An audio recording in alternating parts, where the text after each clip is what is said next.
আমি আপনাদেরকে আবারও ধন্যবাদ জানাই, আপনারা কষ্ট করে সিলেট সিটি কর্পোরেশন। আমরা আজকে সিটি কর্পোরেশনের সকাল 11টা থেকে আমাদের একটি সাধারণ সভা ছিল। আমাদের সিলেটের সম্মানিত নগরবাসী, আমাদের মা বোন থেকে শুরু করে আমাদের 4,86,506 জন ভোটার এবং যারা 20 লক্ষ মানুষ এই শহরে আসা যাওয়া করেন, যারা এই শহরে থাকেন, সবাইকে সম্মান জানিয়ে আমরা বলতে চাই, আমরা নির্বাচিত প্রতিনিধি। আমি মেয়র, সিলেট সিটি কর্পোরেশন আমাকে এই নগরের মানুষজন বানিয়েছেন, আমি তাদের সেবক। আমার সাথে আমার ডান দিকে বাম দিকে যারা আমাদের 56 জন কাউন্সিলর, ওনারাও সেবক। আমরা সবাই জনগণের কাছে, আমাদের ভোটারদের কাছে, এনআরবি যারা আছেন, প্রবাসীদের কাছে, তাদের বাড়িঘর, তাদের ইন্টারেস্ট, ব্যবসা প্রতিষ্ঠান আছে, সবার কাছে আমরা দায়বদ্ধ। আমাদের দায়বদ্ধতা থেকে আমরা আলোচনা করেছি। আমরা হোল্ডিং ট্যাক্স নিয়ে যে আলাপ আলোচনা শুরু হয়েছে, আমরা এটাকে গুরুত্ব সহকারে বিবেচনা করছি। গত রাত্রেও আমরা প্রায় 2টা পর্যন্ত মিটিং করেছি। আমরা বিভিন্ন পেশাজীবী, সাংবাদিক, বুদ্ধিজীবী, বিভিন্ন স্তরের মানুষের সাথে আলোচনা করছি এবং অফিসিয়ালি আগামী 3-4 দিন পর থেকে বিভিন্ন পেশাজীবীদের সাথে আলাপ করব। আজকে আমরা সিদ্ধান্ত নিয়েছি যে আমাদের যে অ্যাসেসমেন্ট হয়েছে, যে আমরা 27টি ওয়ার্ডের জন্য 27টি রিভিউ বোর্ড করেছি। প্রথম হলো যে নতুন ফাউন্ডারি ওয়ার্ডে আমরা বন্ধ করে দিয়েছি, এখন আমরা কোনো কার্যক্রম চালাবো না, আপাতত স্থগিত রেখেছি, পরবর্তীতে কার্যক্রম। যে 27টি ওয়ার্ডে যে অ্যাসেসমেন্ট হয়েছে, যেটা অনগোয়িং, এটা চলমান থাকবে এবং এটাকে আমরা 27টি বোর্ড করেছি। আমাদের সম্মানিত ওয়ার্ড কাউন্সিলররা সভাপতিত্বে 2 জন কাউন্সিলর থাকবেন, 1 জন ইঞ্জিনিয়ার থাকবেন, 1 জন লয়ার থাকবেন এবং আমরা তাদের নেতৃত্বেই আমরা এবং আমি নিজে মনিটরিং করব এবং আপনারা সবাই তো আসেনি, ওয়াচডগ থাকবেন। তো আমরা চাই যে একটু স্বচ্ছ সহনীয় অবস্থাকে আমরা কিয়াসের কথা বলেছি যে আমাদের যারা সম্মানিত নাগরিক আছেন তাদের কষ্ট যাতে না হয়। অনেক যারা অবস্থাশালী, যারা দিতে পারবেন তাদের কথা অবশ্যই আছে, বাট প্রত্যেকেই, সবাইকে আমরা নগরবাসীকে সহনীয় অবস্থায় আমরা ট্যাক্স নিয়ে আসবো। বাট একটা বিষয়ে আমরা সবাই একমত যে সম্মানিত নগরবাসী বা যারা শহরের হোল্ডিং ট্যাক্স হোল্ডার, তারা হোল্ডিং ট্যাক্সটা যাতে একটু কষ্ট করে হলে দেন। কারণ হলো আমরা এই শহরের উন্নয়নের স্বার্থে, এই শহরের রাস্তাঘাট development, drain, culvert, school, college, cleaning, এগুলোর স্বার্থেই কিন্তু ওনাদেরকে আমরা বিশেষ ভাবে অনুরোধ করব, সবার কাছে যাব এবং অনেকে যদি কষ্ট পায় থাকেন।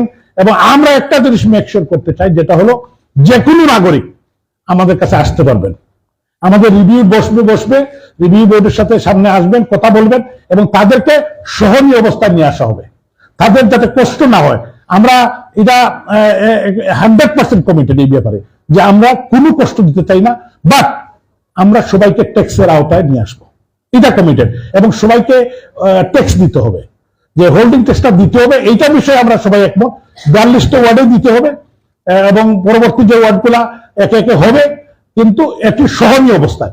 যে কেউ কমপ্লেন করছেন যে বেড়ে গিয়েছে, কেন বেড়ে গিয়েছে এটা তো আপনারা অনেকেই জানেন, যে আগে বিভিন্ন সময় রিভিউ করে মেয়র সাহেবের কাছে, কাউন্সিলর সাহেবের কাছে গিয়ে তারা কমাই ফেলেছিলেন।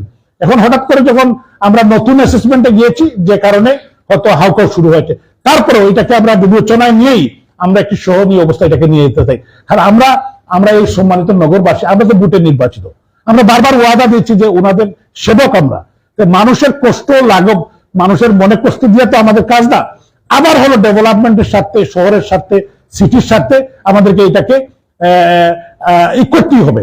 তো এই কারণে আমরা হোল্ডিং ট্যাক্স কন্টিনিউ করব, আমরা বন্ধ করব না। এটা আমরা 27টা ওয়ার্ডের আমরা কন্টিনিউ করব এবং এটা 17 বছর পরে হয়েছে, আমরা মেয়াদ আরো 2 সপ্তাহ বাড়িয়েছি। আমাদের যে রিভিউ আপত্তি 14 তারিখ পর্যন্ত ছিল, এটা আমরা 28 তারিখ পর্যন্ত নিয়েছি, প্রয়োজনে আরো বাড়াবো। আমরা চাই যে প্রত্যেকটি নাগরিক তাদের কত তারা বলতে পারে। আমি সাংবাদিক বন্ধুদেরকে আহ্বান জানাবো, আপনাদের কাছে যদি কোনো অসঙ্গতি ধরা পড়ে আপনারা আমাদেরকে দূরিয়ে বলবেন, অবশ্যই আমরা গুরুত্ব সহকারে এটা দেখবো। আপনারা অনেকেই তো আছেন হোল্ডিং ট্যাক্স হোল্ডার, আপনারাও আসবেন।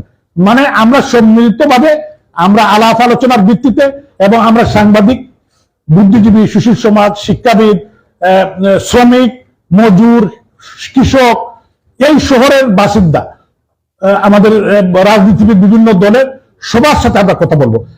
একদিন করে আমরা সিদ্ধান্ত নিয়েছি, আগামী 3-4 দিন পর থেকে শুরু করব ওনাদের সাথে কথা বলে যে কিভাবে একটি স্মার্ট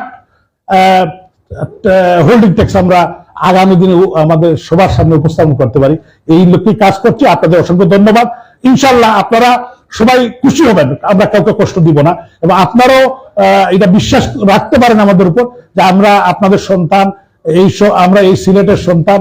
এই সিলেটের মানুষকে কষ্ট দেওয়া আমাদের কাজ না। আমাদের কাজ হলো যে একটি সহনীয় অবস্থায় সবাইকে নিয়ে আমরা যাতে সুন্দর, আলোকিত, ক্লিন এবং স্মার্ট নগরীতে আমরা বসবাস করতে পারি। এবং আমি সবাইকে আহ্বান জানাবো যে সবাই যাতে ওই যে সার্বজনীন যে পেনশন স্কিমে সবাই আওতায় আসেন, নগরবাসী আসেন, তারা যাতে যাতে তাদের এই সুবিধাটা সরকার দিয়েছে, মাননীয় প্রধানমন্ত্রী দিয়েছেন, এই জন্য তাদেরকে আহ্বান জানাচ্ছি সবাই যাতে জয়েন করেন, এটাতে অংশগ্রহণ করেন।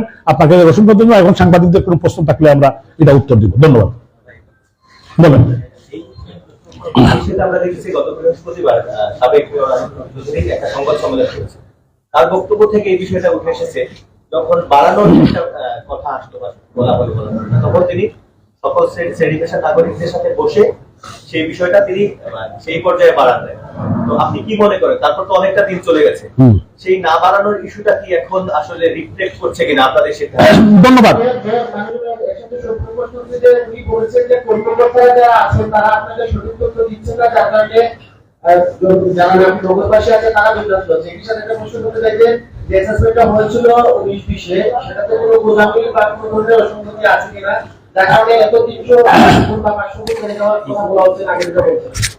অসংখ্য ধন্যবাদ। দুইটা প্রশ্ন, একটা হলো জনাব আরিফুল হক চৌধুরী, সাবেক মেয়র সিলেট সিটি কর্পোরেশন, উনি এই অ্যাসেসমেন্টটা করিয়েছিলেন। পরবর্তীতে উনি সমস্ত কাউন্সিল মিটিং এ ফাঁস করিয়েছিলেন, এবং পরবর্তী সময় যেটা হলো যে উনি যে কাজটা করেছিলেন, যে যাওয়ার সময় উনি করোনার কালীন সময় সাময়িক স্থগিত করেছিলেন। তো আমরা এটা কন্টিনিউয়েশন, আমি আরিফুল হক চৌধুরী সাহেবকে সম্মান রেখেই বলতে চাই, এটা কিন্তু এটা অনগোয়িং প্রসেস। এটা আরিফুল হক চৌধুরীর ব্যক্তিগত কোনো কাজ না, আমারও ব্যক্তিগত। এটা mayor to mayor, councillor to councillor. এজন্য আমি কাউকে ব্লেম দিতে চাই না। উনি যেটা করেছেন শহরবাসীর, নগরবাসীর ভালোর জন্য করেছেন, যে মানুষকে ট্যাক্সের আওতায়, হোল্ডিং ট্যাক্সের আওতায় নিয়ে আসার জন্য। এবং আমাদের কর্মকর্তাদের বিষয়ে যেটা বলেছেন, এই ম্যাক্সিমাম কর্মকর্তা ওনার সাথে কাজ করে, ওনার কলিগ ছিলেন, এরা আমার সাথে নতুন কলিগ আমার। তো আমি যেটা দেখেছি তারা সঠিক পথে আছেন, তারা খুব সঠিকভাবে কাজ করছেন। আপনি চ্যালেঞ্জ দিন আমার, শুনে প্রত্যেকটা কাজে আপনারা যখন সাংবাদিকতা করেন 100% তো কিছু কিছু তো এরর থাকে, এরকম এরর থাকতে পারে। এই বিষয়ে আমরা অত্যন্ত যত্নবান। এই জন্য কাউন্সিলরদেরকে আমরা দিয়েছি, প্রত্যেক কাউন্সিলর এখন গিয়ে তারা আজকের থেকে মাঠে নামবেন, তাদের ওয়ার্ডে গিয়ে দেখবেন, তাদেরকে পেপারস দেওয়া হয়েছে, আমি নিজে দেখবো। এবং আমাদের সিও, আমাদের চিফ ইঞ্জিনিয়ার, আমাদের প্রশাসনিক এবং আমাদের যে রেভিনিউ টিম, আমাদের প্রধান রাজস্ব কর্মকর্তা মিস্টার মতিউর রহমান অত্যন্ত একজন দক্ষ ডাইনামিক অফিসার, এবং ওনার যে team, they are working like anything. তো আমি বিশ্বাস করি তারা একটা ভালো জিনিস উপস্থাপন করছেন। তবে অসঙ্গতি থাকলে তো আমাদের কাছে রিভিউ বোর্ড আছে, এবং রিভিউ বোর্ডের আগেও যদি কেউ আমার সাথে কথা বলতে চান, আমাদের সাথে কথা বলতে চান, অবশ্যই আমরা শুনবো। এবং আমরা যে কোনো মানুষ, যে কোনো অবস্থায়, এবং আমি আপনাদেরকে বলি, আমি 24 ঘন্টার মধ্যে অ্যাটলিস্ট ধরেন 16-17 ঘন্টা আমি কাজ করি।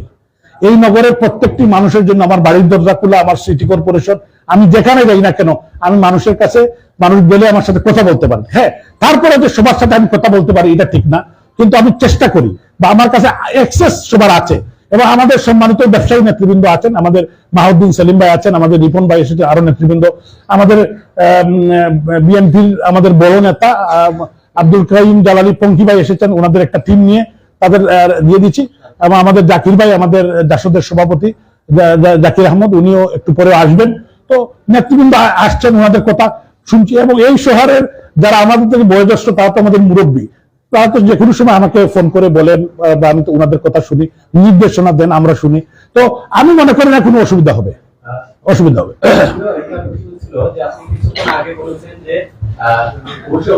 সবাই দিতে হবে, এক্ষেত্রে যারা বিদ্যুৎকারী আছেন তারা তো তবে সেটা সহনীয় করতে, তবে যারা আসলে সামর্থ্য রাখেন না, অবশ্যই তাদের বিষয়ে আমরা বিশেষ, আমি একটা কথা বলেছি, আপনি শুনেছেন। নাগরিক আসলে সবাই সমান, আইন সবার জন্য সমান। এক্ষেত্রে যে কথাটা তৈরি হবে বা আইনের ক্ষেত্রটা ঘটবে, সেটা আসলে রিকভার কিভাবে হবে? যেটি হচ্ছে যে হোল্ডিং ট্যাক্স যারা দিচ্ছেন তাদের অভিযোগ, এমনকি আমরা প্রমাণ দেখেছি যে কাগজে পত্রে যেটা আছে যে 100 গুণের চেয়ে বেশি আসছে। তো হঠাৎ করে এই যে সমাজটা ঘটলো, এই যে আগে নাগরিকদের অবহিত করার দরকার ছিল। মিস্টার গুলজার আহমদ, আপনি একজন বড় সাংবাদিক, আপনি ইন্ডিয়ার সেক্রেটারি ছিলেন, তো এটা সঠিক না। এটা হলো গতানুগতিক কিছু শোনা কথা। বিষয়টা হলো 100 গুণ ট্যাক্স বাড়ে নাই। আমি বললাম, আপনি আমাকে এভিডেন্স নাও। বিষয়টা হলো এটা বুঝতে হবে আগেই ছিল ওনার বেশি, কিন্তু উনি ইচ্ছাকৃত কাউন্সিলরকে ধরে বা আমাকে ধরে বা এক্সপায়ার দিকে কমাই ফেলছেন। একজনের ট্যাক্স হলো 1,20,000 টাকা, 4টা বাড়ি 1,20,000 পান, উনি কমাইতে নিয়ে আসছেন। আর নিয়ে আসছেন 500 টাকায়। এই 500 টাকাও দেন নাই গত 2006 সাল থেকে। এটাও অসঙ্গতি। আমরা এখন যেটা করব, এটা আপনি বিশ্বাস রাখতে পারেন, আমি আপনাকে এই বিষয়ে আশ্বস্ত করতে চাই, স্মার্ট ডিলিং হবে। আর সহনীয় কিয়াসের কথা, হাদিসও আছে, কিয়াসও আছে, তাই তো? কিয়াসের কথা আসছে, একটা মানুষ খুব অসহায়, গরিব, একজন মা আসছেন সেদিন, ওনার বয়স 107 বছর, উনি একজন বিধবা আসছেন, তো উনাকে আমি নিজে ওনাকে আমি ডিল করেছি। তো বিষয়টা হলো কিছু কিছু বিষয়, যারা গরিব মানুষ, অসহায় মানুষ, তাদের কিছু নাই, তাদের বিষয় অবশ্যই সহনশীল। এটা অসঙ্গতি না, এটা হলো স্মার্টনেস। আগামীর বাংলাদেশ, আগামীর যে সিলেট, যেটা একটা সুন্দর পরিবেশ সৃষ্টি করা, যে একটু সহাবস্থা যাতে আমরা থাকতে পারি। যে মাতাউর রহমান নাসিরা, ইকবাল আহমদ তো যেটা পারবেন, আমার গরিব গরিব আমাদের শ্রমজীবী মানুষ, আমার বাড়িতে সেটা পারবে না। এই জন্য আমরা কিয়াস করেই আমাদের কাউন্সিলররা, আমাদের টিম এবং আপনাদের সাথেও বসবো, স্পেশালি সাংবাদিকদের আলাদা বসবো, এবং ইনশাল্লাহ আপনারা অখুশি হবেন না। বলেন। বারবার বলছেন যে যারা হোল্ডিং ট্যাক্স দেওয়ার জন্য আহ্বান জানিয়েছে, এই হোল্ডিং ট্যাক্সের বিপরীতে নাগরিক সেবার মান কি বাড়বে? আমরা কয়েকদিন আগে ছিলাম এখানে যারা নাগরিকরা ছিলেন তারা অভিযোগ করেছেন, তারা বলেন তারা যতটুকু হোল্ডিং ট্যাক্স দিচ্ছেন এটার বিপরীতে তারা সেই রকম নাগরিক সুযোগ সুবিধা পাচ্ছে না। এই ব্যাপারে আপনার মানে কি পাচ্ছেন না একটু বলেন। মশা নিধন এখনো হচ্ছে না। মশা নিধন হচ্ছে না, কিন্তু অনগোয়িং চলছে। এটা অনগোয়িং এর কোনো লিমিটেশন আছে না ভাই, একটা জিনিস আপনি একজন খুবই ডাইনামিক জার্নালিস্ট, তো আপনি জানেন যে মশা নিধন শুধু বাংলাদেশ নয়, বিশ্বের বিভিন্ন উন্নত দেশেও কিন্তু মস্কিটো আছে, তারাও কিন্তু কন্ট্রোল করবেন। এটা একটা সাইন্টিফিক অনেক বিষয় আছে। তো আমরা we are working on it. আপনি আমাকে বলতে পারেন যে আমার টিম, আমার যে মশা নিধন টিম, তারা কাজ করছে কিনা, আমার কাউন্সিলররা করছে কিনা, আমি করছে কিনা, এবং আমরা এফোর্ট দিচ্ছি কিনা। আমরা অনেক বাড়িয়েছি। ক্লিনিং এ দেখেছেন যে আমরা এখন 24 ঘন্টা ক্লিন করতেছি। আমরা বলতে যে পানির বিল তো এটা পানির বিল একটা ভুল তথ্য যে আমরা পানির বিল ইনক্লুড করছি, এটা আমরা করি নাই। এবং আরেকটি বিষয় হলো 300 টাকা পানির বিল, এটা আমরা প্রায় 15 কোটি টাকার মতো আমরা এখনো বকেয়া তো কত আছে বলতে পারবো না, কিন্তু দেন না। এটাও তো আপনি যদি দেখেন যে আপনি 300 টাকা পানির বিল না দিলে চলবে কিভাবে সিটি কর্পোরেশন? রাস্তা আপনি দেন সুন্দর, আলোকিত, ক্লিন, গ্রিন, সবকিছু তো আমরা করতে চাই। তো এই জন্য আমি মনে করি যে সবকিছু মিলিয়ে, এবং স্থানীয় সরকার মন্ত্রণালয়ের আন্ডারে আমরা কাজ করি। আমরা তো স্থানীয় সরকার মন্ত্রণালয়, আমরা হইলাম যে লোকাল গভর্নমেন্ট, আমরা স্বায়ত্তশাসিত প্রতিষ্ঠান সিটি কর্পোরেশন। এখন কিন্তু আগে যেরকম গ্রান্ট 100% দিত, এখন কিন্তু বলে আমরা যদি 60% দেই, সিটি কর্পোরেশন 40% দিতে হবে, না হলে নাগরিক সুবিধাগুলো প্রপারলি আসবে না। তো এই জন্য আমি বিশ্বাস করি, এবং আমি কিন্তু আমার এই 6 মাসের কথা বলতেছি না, আগের আমার আরিফুল হক সাহেবের 10 বছর, কামরান সাহেবের যখন সিটি কর্পোরেশন, প্রত্যেকটি বছরই কিন্তু ইমপ্রুভ করেছেন, তারা অনেক কাজ করেছেন। এই সিটি কর্পোরেশনের আওতাধীন আমরা আরিফুল হক চৌধুরী সাহেব প্রায় 15,000 কোটি টাকার মানে জায়গা এই শহরের মানুষ, এই সিলেটের মানুষ, তারা কিন্তু কন্ট্রিবিউট করেছেন। সিলেটের মানুষের প্রতি আমাদের কৃতজ্ঞতার শেষ নাই। এজন্য কিন্তু আমরা কিন্তু অত্যন্ত সম্মানের সাথে আমরা ডিল করছি, এবং তাদেরকে আন্তরিকভাবে আমরা কথা বলছি। অস্বাভাবিক যে ট্যাক্সের বিষয়টা হচ্ছে, এটা পার্সেন্টেজটা কত হবে?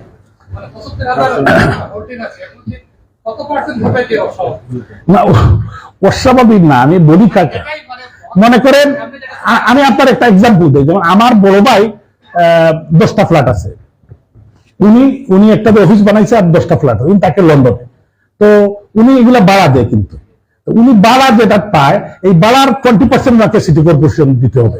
এখন উনি যদি দেখে যে, এখন উনি কি মনে করেন আমার বড় ভাই আরিফুল হক চৌধুরী সাহেবের কাছে গেলেন আগে, বললেন, তো উনি বললেন যে আনোয়ারের ছোট ভাই, বড় ভাই, 50,000 দর কথা, 1,000 দিয়ে দিল, যেটা হয়েছে জগদীশ দা আমাদের কাউন্সিলর, উনি দিয়ে দিল 1000।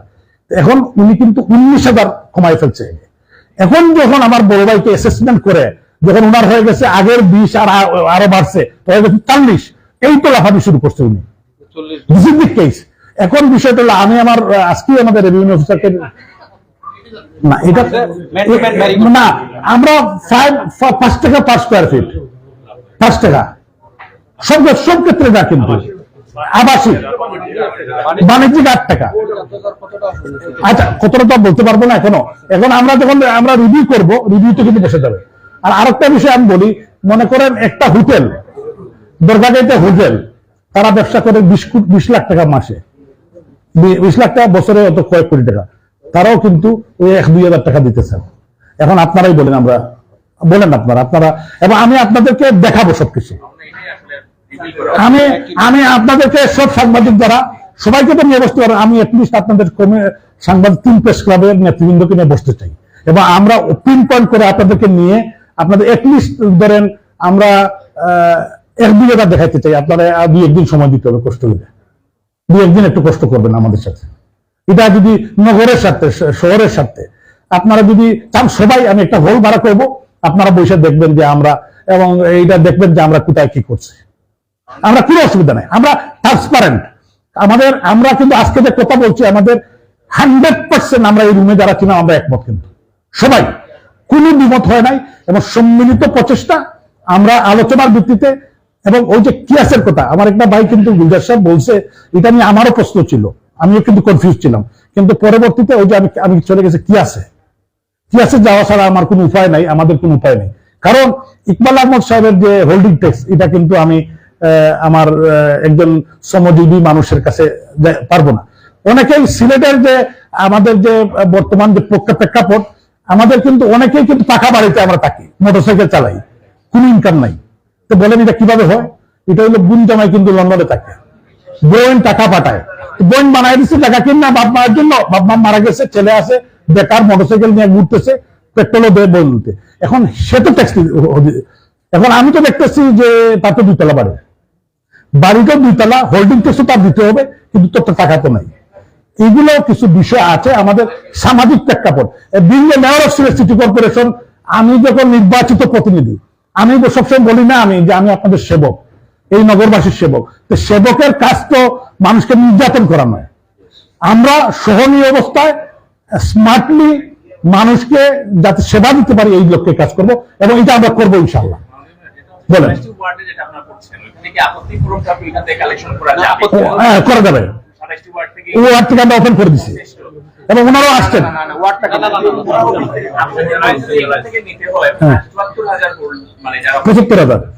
অলরেডি কত হাজার আসছে?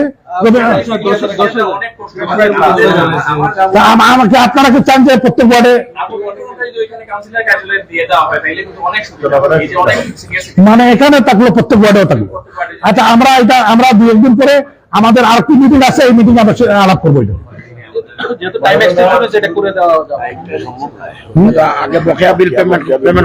আচ্ছা, এখানে আবার একটা সমস্যা আছে যে যারা আপিল করছেন, তারা কিন্তু তাদের অনেকে আছেন, আমাদের সম্মানিত নাগরিক যে অনেকে আছেন তার জীবনের ট্যাক্স দেন নাই, টাকা যারা দেন নাই, এরা কিন্তু অসহায় গরিব না, বিত্তশালী, এবং এরা রাজনীতিবিদ, এরা অনেকেই প্রভাবশালী, অনেকেই বহু সাংবাদিক কইলে আবার বিপদ আছে না, বুঝছেন? তো এখন বিষয়টা হলো ইউটিউবের বিরুদ্ধে কিছু করলে আমার উপায় আসেনি।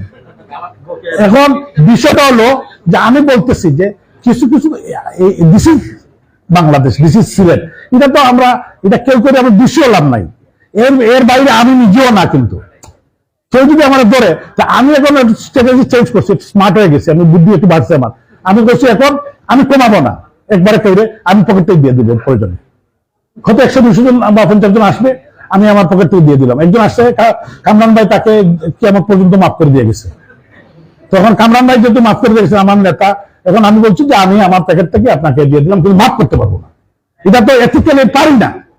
আমি সার্টেন লেভেল পারি, কিন্তু সমস্তটা মাফ করতে পারি না।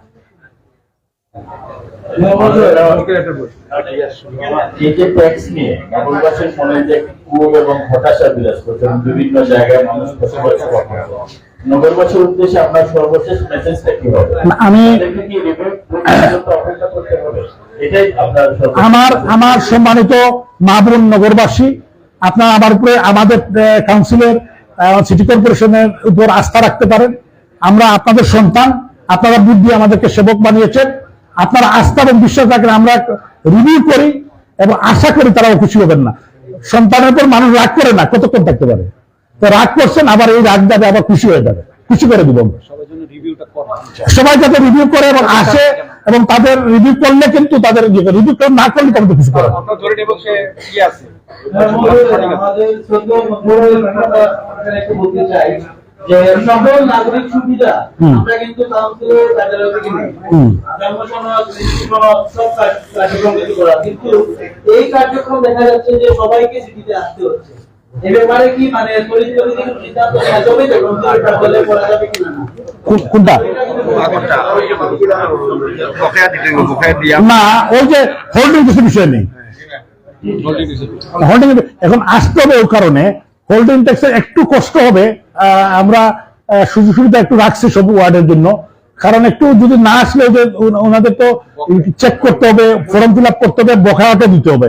এখানে তো আসতেই হবে, ভলিউম দেখতে হবে, অনেক কিছু বিষয় আছে। এটা কাউন্সিলে এখন পর্যন্ত আমরা এই পর্যায়ে আমাদের ফেসিলিটি নাই।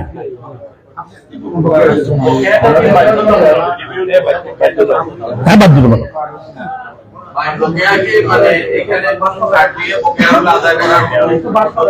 না, কিন্তু অনেকে আমি বলি আপনারে ডিউ রেসপেক্ট টু আমি বলবি, কারণ বিষয়টা অনেক লোক আছে জীবনেও দেয় নাই। এইটা তো এখন আমরা কি করছি, মানে যারা বকেয়া দিচ্ছেন